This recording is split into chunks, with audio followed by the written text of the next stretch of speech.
every person has a right to basic knowledge of how to optimize their mind, body, and spirit. Here, I bring to you influential individuals and ideas to help you live a more healthy, fulfilling life. I'm Julie Fouché, and I'd like to welcome you to Pursuing Health.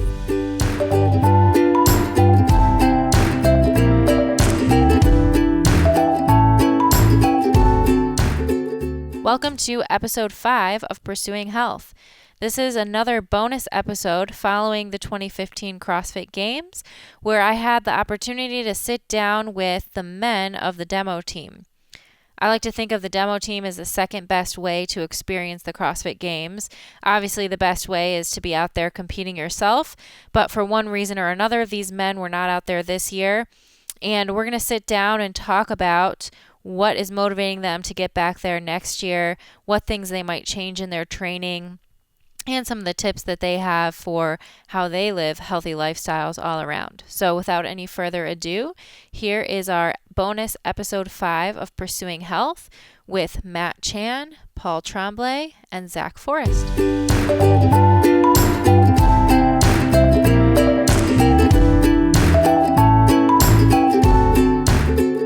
We are here on Pursuing Health with the men of the 2015 demo team at the CrossFit Games.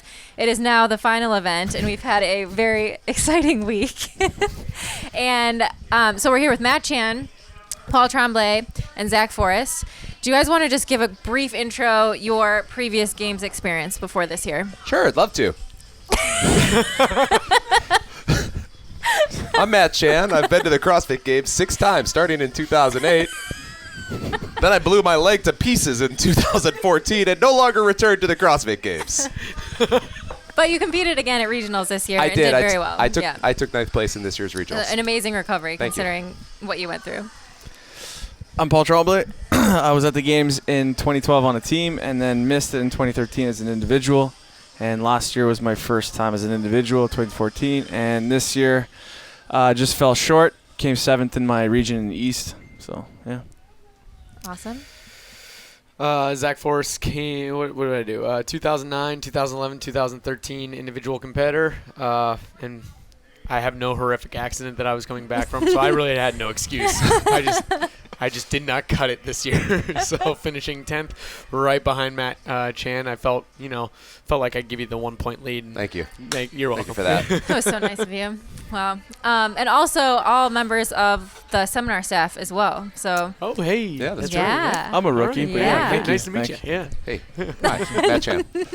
So haven't all worked together yet. But so that's another interesting thing about the men's demo team. But obviously, when you're on the demo team, it means there's some reason why I didn't quite make it back to the games yet this year. So I'm interested in what you guys are you coming back for another year, and what are you guys going to change, or how has this week motivated you for the upcoming year of training? Can I answer for Matt Chan? Absolutely. He's retiring. He's moving to Vegas to be on your team, Yes. right? Apparently. No. I'm actually, I came to the conclusion this year that I'm going to be a perennial CrossFit Games competitor, whether that's, at a regional level or even at a CrossFit Open level, because it's my passion. Mm-hmm. I'm good at it. And it's one of those things that's like, I feel like if I don't throw everything I have towards it, I'm wasting a talent. That really does, it makes me feel good. It makes my wife feel good about, what we do. And it might even be good for the community to have, an older athlete out there still putting it out there. Awesome. So you're going to just keep going forever. Yeah. As soon as I can transition to those masters, though, I'm doing it. People are going to have to watch out for that. That's right. So that's awesome. Yeah. I'm definitely going to give it another shot for sure. Just being once last year at the games in 2014, obviously I want to get back there. So, yeah, I'll be training for sure again, really hard for that. The East region is a really tough region, just like any other region. So I'll be working on my weaknesses all year like I did this year. And honestly, I think I'm fitter than I was last year. So I'll just continue on that path and hopefully get back to the games. Yeah. It's fun to watch for sure. And what is it like for you to be here this week watching all the events? It's tough. It's tough, but at the same time, it's a celebration of our sport. It's like I wouldn't see myself not being here watching this. It's great to watch, and it's great to see the athleticism that's going on out there. But definitely after seeing the programming from this year, we'll get out of the gym a little bit more. I will. Yeah. I know. That's absolutely. a great lesson, a great takeaway. Yeah, I totally think that I've probably lacked that in the last year. Not that would help me that much at the regional level, but it would just make me a better all-around athlete. And I think that's what you excel at.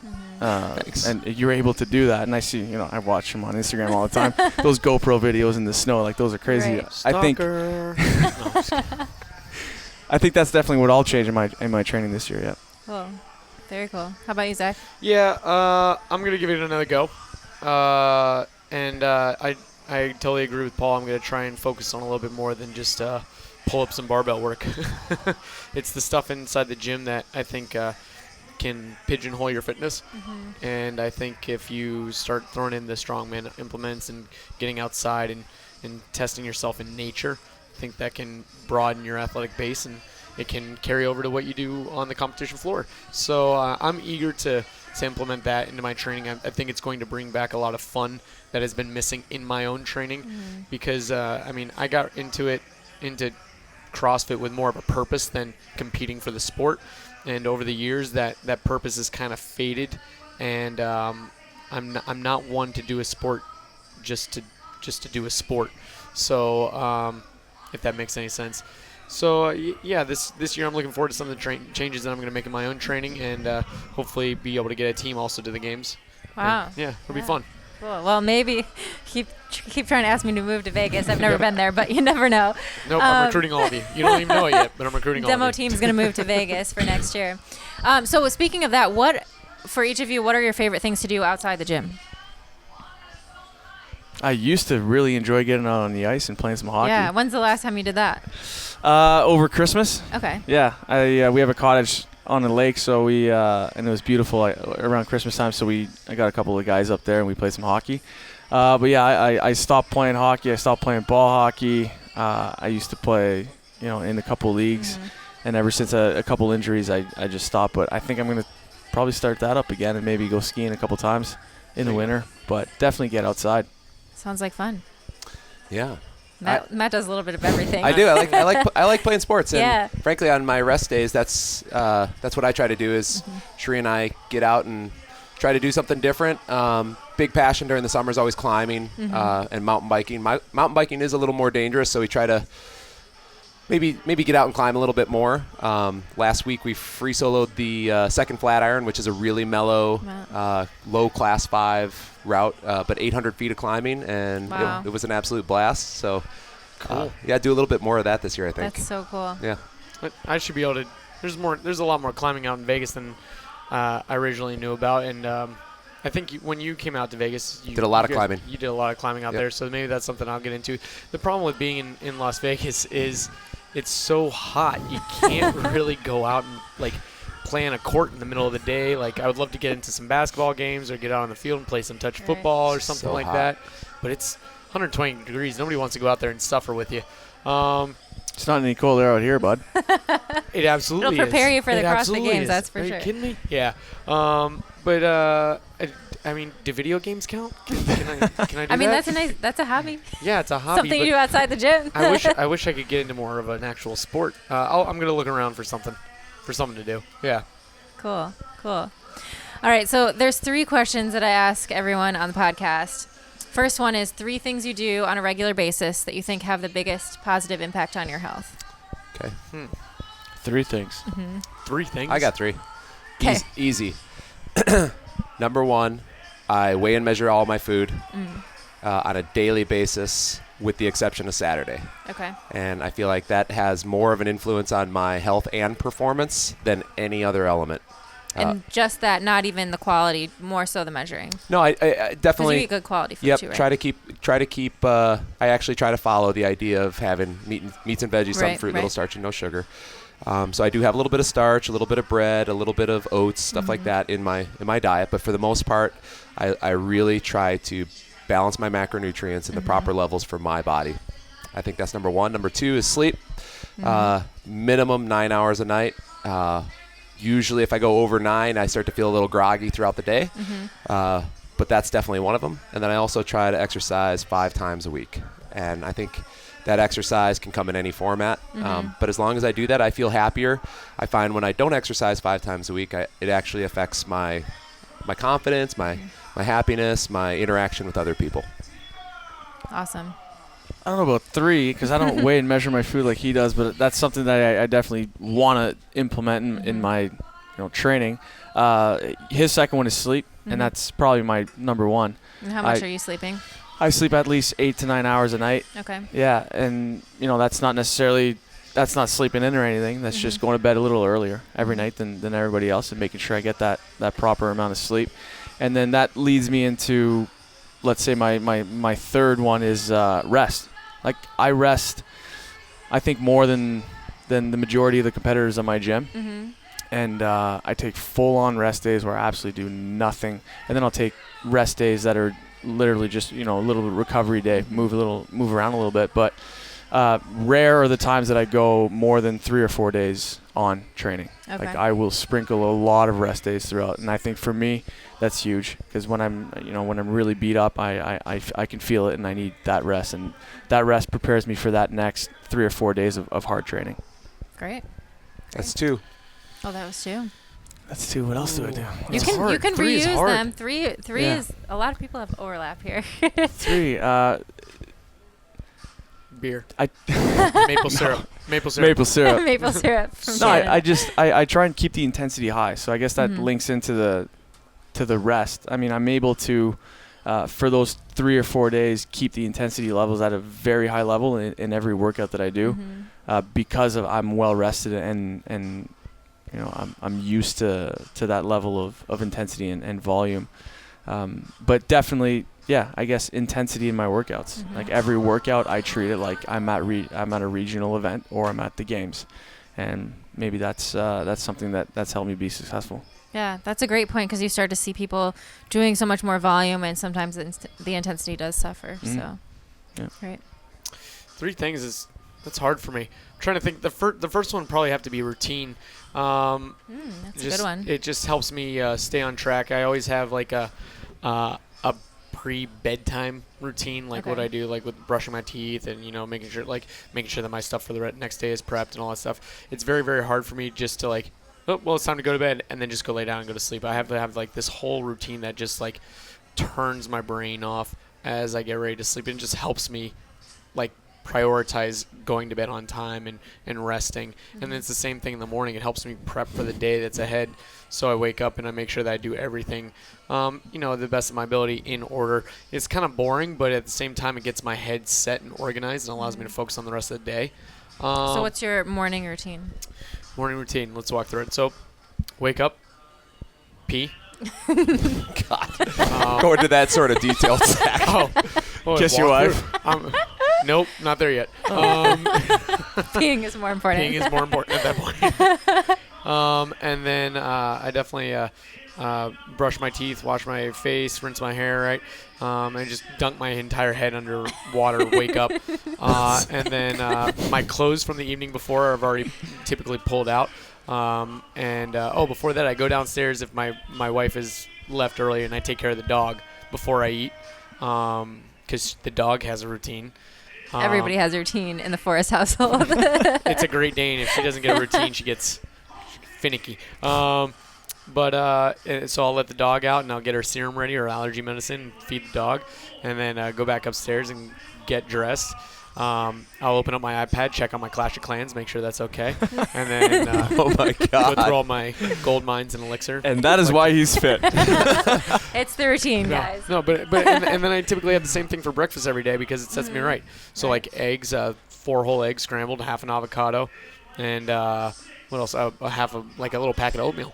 That's my breakfast, and that just gets me ready and good to go for the rest of the day. Like I said, yeah, it's true. People don't realize how much energy it takes to make decisions. So if you have that same routine every day, you're already saving so much like mental time, capacity, decisions. time. Yep. Yeah, that's great. And I think the next thing would be I learned this a long time ago, and I don't know where I learned it or how it became habit, but throughout the day I'm looking for opportunities to use the same exact movement patterns that I do in the gym for training. So it's like when I'm sitting in the car driving, I set my shoulders back and down. It's like I'm very constantly aware Fix of our posture. Sits upright. I'm just very aware of like Sorry. what I'm doing at any point in time. I try and rotate at the hip when I reach for my seatbelt. Like whenever I pick something up off the ground, I'm trying to use my It's kind of. Are you making fun of me right now? Yes, I am. Hey, I know it's. Hey, wait, it's like let me get my seatbelt. So you're a robot. Yeah, that's good. I try. All right, I'm gonna stop talking. Okay, you have one more thing, Zach. The last one was prior to. Oh, you know what I don't do a lot of that I think helps? I try and avoid sitting. I try and avoid sitting whenever possible. Like at my desk, I got rid of. I push the chair off to the side so I can just stand, and that can get weird when we're having meetings, obviously. So I sit down when it's socially looked like favored, but most of the time I prefer standing whenever possible. Most of the time that I sit is probably either when I'm playing a video game or driving. So Standing's the worst part of my day. I hate it. Is it? I want to lay down pretty much all day long. If I could, I would. That's why you exercise fast. That's right. Yeah. That's right. Yeah. Let's get this over with so we can lie down. Lie down. to laying down. Horizontal. All right. How about one thing that you guys really think would have a big impact on your health, but you haven't been able to implement yet, or haven't been able to stick with it? For me, something you're working on. For me, it's definitely his number one, and it's nutrition. Yep. I haven't been able to really buckle down on that yet, and ever since getting hired on the level 1 staff and seeing a lot of trainers implement that and actually use it on a day-to-day basis, the zone diet and weighing and measuring your food, and realizing how simple it can be. And you make it simple, and you seem like you have already a system in place for that. That's my next step, big time. And to see how that will affect my recovery and my training, that's definitely number one, monitoring my nutrition. That's great. Same for me too. Something that I dabble in for a while and then I get off track, but I know it would have a big impact. So, yeah. I'd like to train with some friends. Honestly, that's a good one. I mean, I know you're like I am, where it's just Yeah. you're just in there, you're doing your own thing, and you just try to get through the list on a daily basis. Right. I think training with people like you guys do, I don't know. like you do, Yeah, I think I'm it would lucky really enough to have benefit the fun factor of working out, especially when you do as many as we do. I think it would definitely benefit me personally Absolutely. to have more human interaction. Right. Yeah, I mean, we've had a lot of fun. I haven't worked out with you guys, but this week working out just because we're having fun. You've done some miserable workouts, but but it's been a really good time. It's a shared experience, though. Yeah, Yep. absolutely. Except when you're losing to Matt Chan and Paul Tremblay the entire weekend. No, I would actually.